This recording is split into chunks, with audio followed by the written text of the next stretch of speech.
Today I'll be going over a typical jump motion in the Blender game engine.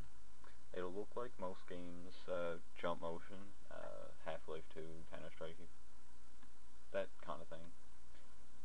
So first we want to set it up.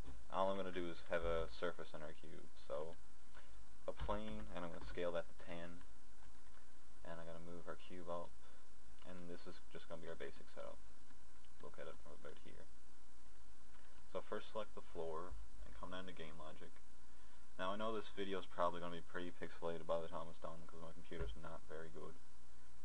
So I'm going to give that a property of floor, and this is going to be for later so you can only jump while touching the floor.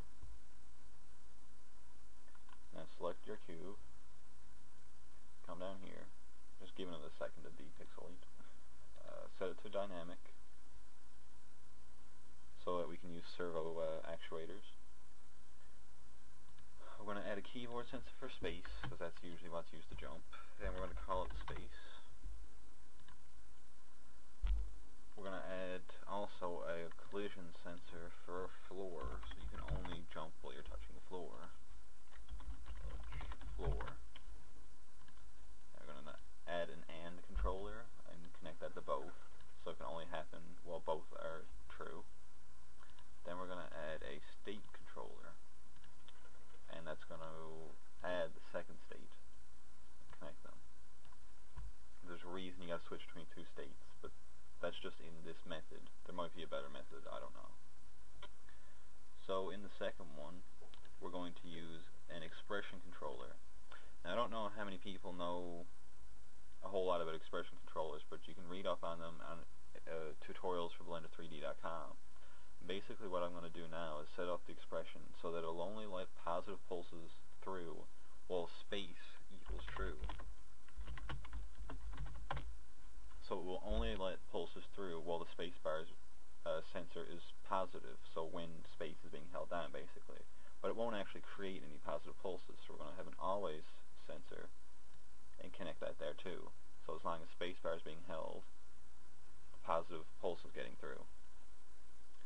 And while that happens, we're going to have our servo control, and we're going to click off all three. I'm going to post some demos on the side to explain why you need all three clicked off, but that's something for later, and I have it explained very well in the demos. And I'm going to say about a linear velocity of 6 in the positive z, and I'm going to have a force of about 20.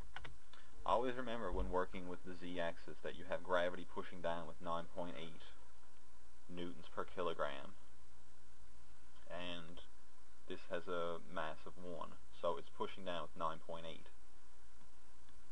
So here this is technically 10.2 force. If I was to have this at 9.8, it wouldn't move. And that's our motion. Then we're going to have a delay. This is going to subtract this state after 25 ticks. Set a duration of 1 to make it positive. And state. And it's going to subtract state 2. Because the motion is only in state 2, and you can only get to state 2 by touching the floor. This way you'll have to come back to the floor every time you want to jump. So if you go back to state 1, because that'll be whatever state you have set to here, that's what state it's going to be in when you press P. So we go up here. Yeah, that looks about good. So now I'll press play. It hits the floor. Now, let me reposition the camera. If I hold, it goes up like that. But if I just tap the button, it only moves up a tiny bit. And if I hold it for a second, it goes up midway. So there's the maximum jump range, a tiny jump, and a medium jump based on how long I'm pressing the spacebar. And that's what you almost want in jumping in games, because I'm in my current work in progress. This is what I need to do. If someone has a better method, feel free to tell me. If you want to use this method, go for it. Hopefully this helped you with the servo controllers, because a lot of people have been saying they've been servo actuators. People have been saying they don't understand them too well. And read the demos on the side. I'll post a link to the Blender Artist forum. Goodbye.